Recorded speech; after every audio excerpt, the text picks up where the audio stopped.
আল্লাহর নবীর একজন সাহাবী ঈমানের জন্য সব সাইরা নবীর কাছে একবার চলে আসছে। নবী একজন সাহাবীরে কালেমা পড়ায়া দিছে।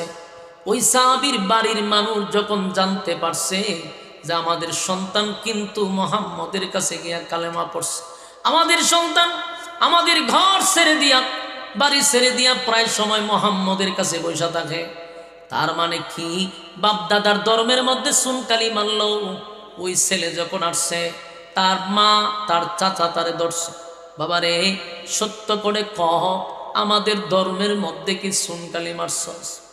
ওই ছেলে ডাক দিয়ে বলে, মা আমি স্পষ্ট বক্তব্য দেই, আমি আর তোমাদের ধর্ম পালন করি না, আমি স্বয়ং রাসূলুল্লাহর কাছে ঈমান আনছি, একত্ববাদী খোদার উপরে ঈমান আনছি, আমি আর তোমাদের এই দেব দেবীর পূজা করি না, আমি প্রয়োজনে আমার নবীর কাছে চলে যাব, তবে তোমাদের এই বানানো ধর্ম আমি পালন করব না। ঘোষণা দিয়া দিছে। কিন্তু এই ছেলের বাপ ছিল না, ছিল চাচা, বাপ ছিল না, চাচা ছিল। চাচায় বিয়া করছে মারে, তো তার মারে যখন তার চাচা বিয়া করছে, তো এই চাচার গরজ ছেলে নাই, হেউই একমাত্র, তো চাচার সম্পত্তিও সে পায়, বাপের সম্পত্তিও পায়, ঠিক না বেঠিক?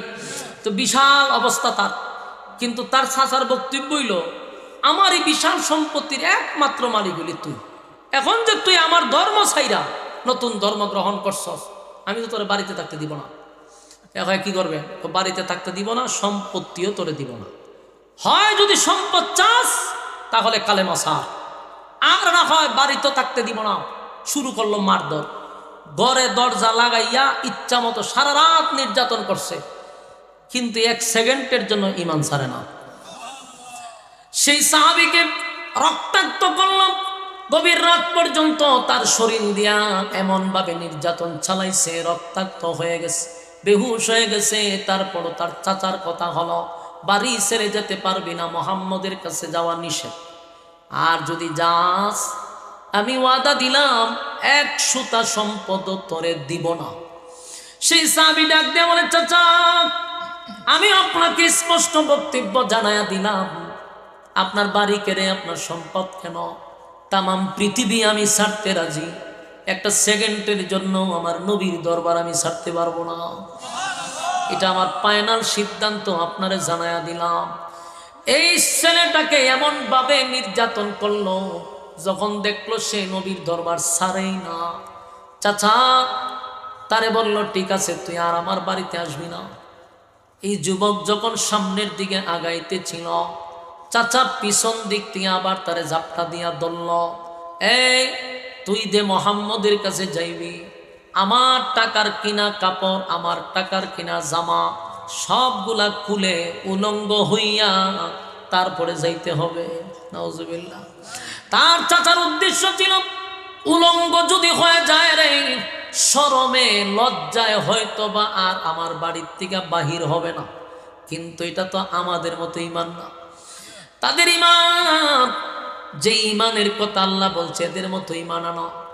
সেই সাহাবী উলঙ্গ হয়ে গেছে, শরীরে কোনো কাপড় নাই, উলঙ্গ শরীর লইয়া মার সঙ্গে সাক্ষাৎ করছে, মাগো চলে যাই, আর কোনোদিন এই বাড়িতে আসবো না, বাবার সম্পদের প্রতি আমার কোনো লোভ নাই গো মা, চাচার সম্পদে আমার কোনো লোভ নাই, ও মা সারা রাত আমার নির্যাতন করছে, যাওয়ার সময় আমারে উলঙ্গ করে দিছে গো মা, এই উলঙ্গ শরীর লইয়া এখন আমি কেমনে গো নবীর সামনে গিয়া হাজির হই? আমি তো যুবক, আমারে যে উলঙ্গটা করল, একটু ছোট্ট কাপড় দেন, কোন রকম অন্তত লজ্জাস্থানটা আমি একটু ঢাকি, যেন নবীর সামনে গিয়া দাঁড়াইতে পারি। মা লুকাইয়া তার একটু কাপড় দিছে, সেই কাপড়টা শুধু লজ্জাস্থান ঢাকা যায়, এতটুক কাপড় লইয়া রাত্রের বেলায় রওনা দিছে, দিনের বেলায় মানুষ দেখবে এই জন্য রাতের বেলায় রওনা দিছে মসজিদে নববীর কাছেই নবীর হুজুরা, সেখানে গিয়া এক টিপে দাঁড়ায় আছে, কখন নবী বাহির হবে আর দুঃখের কথাগুলো শেয়ার করবে। আল্লাহর নবী ঘুম থেকে জাগ্রত হইয়া যখন উনি মসজিদে নববীর দিকে রওনা দিছে, হঠাৎ করে দেখে একজন লোক দাঁড়ায় আছে। আর এই সময় ছিল ঠান্ডার মৌসুম। এক তো হলো উলঙ্গ, শরীরে কাপড় নাই, অন্যদিকে শরীরটা রক্তাক্ত, শরীরে আঘাতের চিহ্ন। প্রচন্ড ঠান্ডার মধ্যে হামাগুড়ি দিয়া বসা ওই সাহাবীরে নবী দেখা হয়, তুমি কে আর আমার ঘরের সামনে কেন, তোমার পরিচয় কি, কোথার থেকে আসছ? ওই সাহাবী চোখের পানি ছেড়ে বলে, হুজুর, পরিস্থিতিটা আমার এমনটাই হয়ে গেল, আমারে দেখাও, আপনি নবী চিনতে পারলেন না গো নবী, আমি আপনার একজন সাহাবী, কিছুদিন আগে মাত্র কালেমা পড়ছি গো, নামটা ছিল আব্দুল উজ্জা। আপনি তো আমার নামটা সবার সামনে রাইখা দিয়েছেন আব্দুল্লাহ, কিন্তু আমার চেহারার এই আকৃতি, সারা রাত আমার চাচা নির্যাতন করছে, রক্তাক্ত শরীর লইয়া আপনি নবীর দরজার সামনে দাঁড়ায় আছি, শরীরে ঠান্ডা লেগে আর দাঁড়াইতে পারতেছি না, শুধু আপনার সুন্দর চেহারাটা দেখব, আমার কলিজায় যত কষ্ট আছে নিমিষেই সব মুছে যাবে। সুবহানাল্লাহ।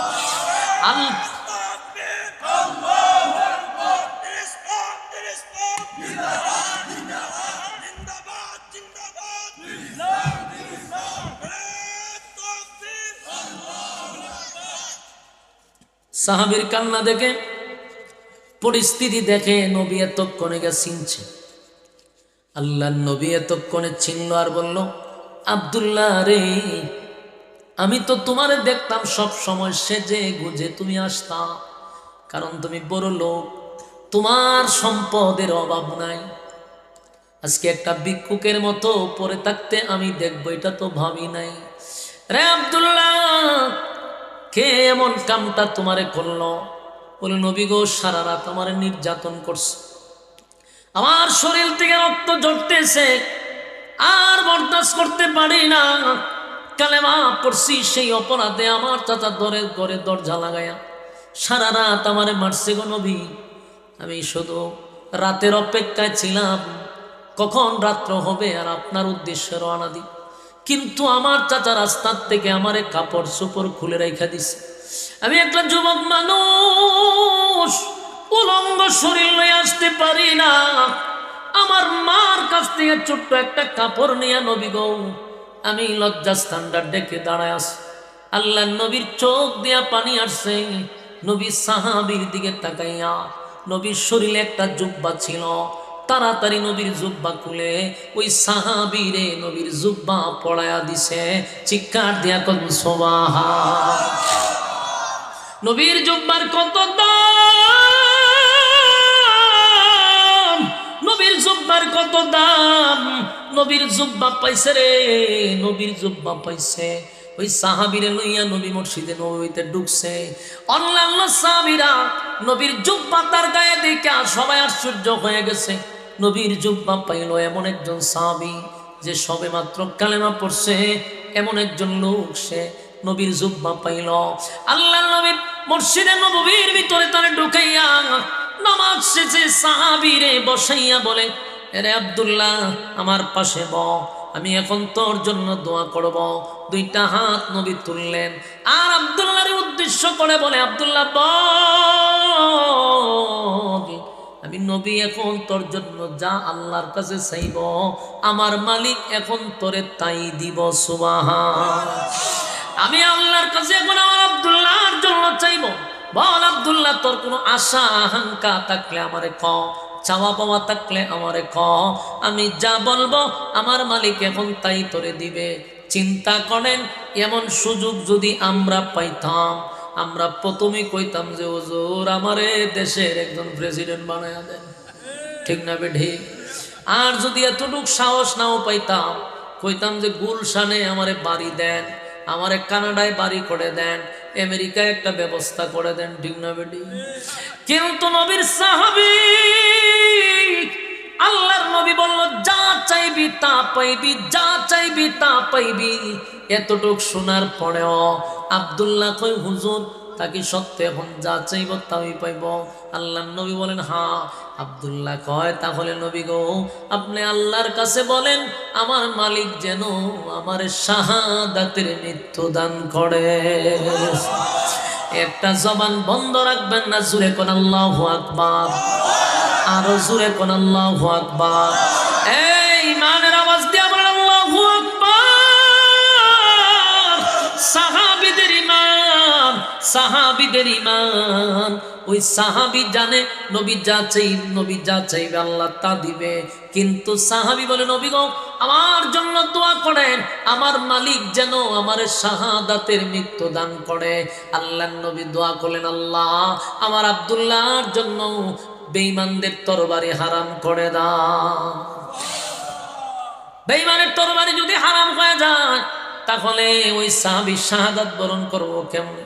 আল্লাহর নবী সেই দোয়া করলেন না। ঘটনা লম্বা, সংক্ষেপে বলি। সেই আব্দুল্লাহ একবার যুদ্ধের ময়দানে রওনা দিছে, রাস্তার মধ্যে অসুস্থ হইয়া মারা গেছে। সুবহানাল্লাহ। আল্লাহর নবী ঘোষণা দিছে আমার আব্দুল্লাহ যদিও মারা গেছে রে জ্বরে আক্রান্ত হইয়া, তবে আমি ঘোষণা দিলাম আমার আব্দুল্লাহ রে আমার মালিক শাহাদাতের মর্যাদা দান করছে।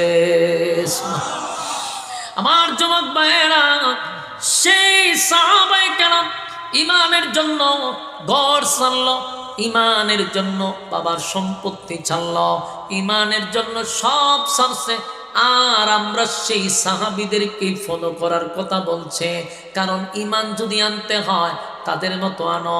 আর আমরা যে দাবি করি ইমানদার, এই দাবি দিয়া জান্নাত পাওয়া আদৌ সম্ভব না। আল্লাহ বলেন 1 নাম্বার শর্ত হলো ঈমান। ইন্নাল্লাযীনা আমানু ওয়া আমিলুস সালিহাত, 1 নাম্বার ঈমান। 2 নাম্বার নেক আমল। কানাত লাহুম জান্নাতুল ফিরদাউসি নুজুলা। ঈমান আর নেক আমল লইয়া যদি কবরে আসো, ওয়াদা দিলাম আমি আল্লাহ তোমাদেরকে জান্নাতুল ফিরদাউসের মেহমান বানায়া দিব। আমি জান্নাতে পোড়া করব। সুবহানাল্লাহ। দুনিয়ায় যারা এক বিবাহ করার পরে আরেকটা মন চায়, কিন্তু দেশের কারণে, ফ্যামিলির কারণে, পরিস্থিতির কারণে করতে পারে না।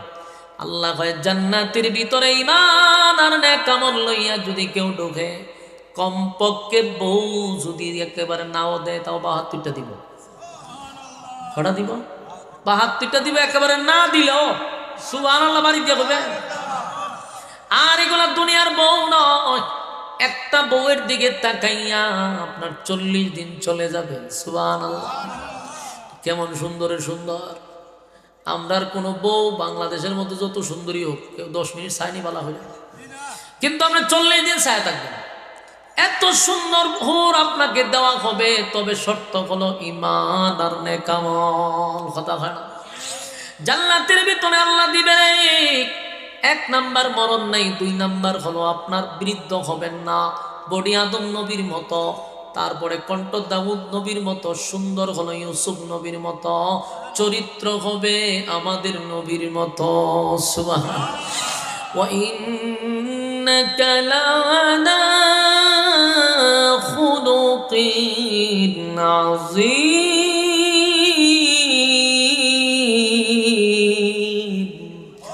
আজিম চরিত্র ছিল যার, তার চরিত্র প্রত্যেকটা জান্নাতীকে দিবে। সুবহানাল্লাহ। আমার যুবক ভাইরা, এখন কথা হলো এই যে জান্নাতের নাজ নিয়ামত আপনাদের সামনে আংশিক আমি বললাম, এগুলা কি এমনি দিবে না শর্ত আছে? আরো জোরে। বিনা শর্তে মালিক জান্নাত দিবে না। তাহলে জান্নাত পাইতে গেলে ঈমান থাকতে হবে, নেক আমল এবং ঈমান কার মতো আনতে হবে? যারা আমিনু কামা আমানান নাস, যারা ঈমানের পরীক্ষায় উত্তীর্ণ হয়েছে তাদের মতো আমাদের ঈমান আনতে হবে। ঠিক না বেঠিক? 2 নাম্বার হলো জান্নাতে যাওয়ার জন্য প্রথমেই আপনার জান্নাতের প্রতি লোভ লালসা থাকতে হবে। কথা হয় না? জান্নাতের প্রতি লোভ লালসা থাকতে হবে, জান্নাতের প্রতি আকর্ষণ থাকতে হবে। আর ঈমান আমাদের এমন ভাবে, ঈমানের কিন্তু এখন সুরও ঢুকছে। ঈমানের কি ঢুকছে? সুর ঢুকছে, বিভিন্ন কথা বলে আপনার কাছ থেকে ইমান চুরি করে নিয়ে যাবে। আমাদের দেশে ইমান চুরি ঢুকছে, এই জন্য সাবধান, ইমানের পাহারাদার হওয়া দরকার। আমি আমার ইমানের জন্য দল ছাড়তে পারি, ইমানের জন্য আমার নেতা ছাড়তে পারি। কথা হই না দি, ইমান টিকায় রাখতে গিয়া যদি দল ছাড়তে হয়, আমি দল ছাড়তে রাজি। ইমান টিকায় রাখতে গিয়া যদি আমার নেতা ছাড়তে হয়, নেতা ছাড়তে রাজি। কিন্তু আমার ইমান আমি বিক্রি করতে রাজি না। আমার যুবক ভাইরা, আমিনু কামা আমানান নাস, ইমান আনো ওই মানুষদের মতো যারা ইমানের পরীক্ষা দিছে। তাহলে দেখেন সাহাবায়ে কেরাম ইমানের জন্য কিন্তু ঘর ছাড়ছে, ইমানের জন্য কিন্তু বাপ মা ছাড়ছে, ইমানের জন্য সম্পত্তি ছাড়ছে, ইমানের জন্য ধন সম্পদ ছেড়ে দিয়া চলে আসছে। কেন? ইমানের জন্য প্রয়োজনে আমি সব ছাড়ব, ইমান হারা হইয়া কবরে যাব না। ঠিক না বেটা? আল্লাহর নবীর একজন সাহাবী, যাদেরকে বলা হয় সাহাবীরা হলো আমাদের জন্য মডেল, সাহাবীরা আমাদের আইডল, সাহাবীরা আমাদের আইকন। তাদেরকেই আমরা অনুসরণ করব, অনুকরণ করব, কারণ তারাই আমাদের মাপকাঠি। কারণ আমিনু কামা আমানান নাস, তাদের মতো ঈমান আনার কথা স্বয়ং আল্লাহ বলছে। ঠিক না বেঠিক? দুনিয়ায় থাকতে তারা জান্নাত পাইল, দুনিয়ায় থাকতে জান্নাতের সার্টিফিকেট পাইছে রে। তাহলে ওই সাহাবীদের মতো আমাদের ঈমান আনতে হবে, যারা ঈমানের জন্য দল ছাড়ছে, ঈমানের জন্য নেতা ছাড়ছে, ঈমানের জন্য গড় ছাড়ছে, ঈমানের জন্য সম্পদ ছাড়ছে। ঠিক না বেঠিক? আপনারা কি কথা বুঝে আসতেছে? তা আমাদের উপরে এমন মুসিবত আসতে পারে, যদি দল ছাড়তে হয় দল ছাড়ব, যদি নেতা ছাড়তে হয় নেতা ছাড়ব, যদি আমার ঘর ছাড়তে হয় তাও ছাড়ব, ঈমান ছাড়া যাবে না।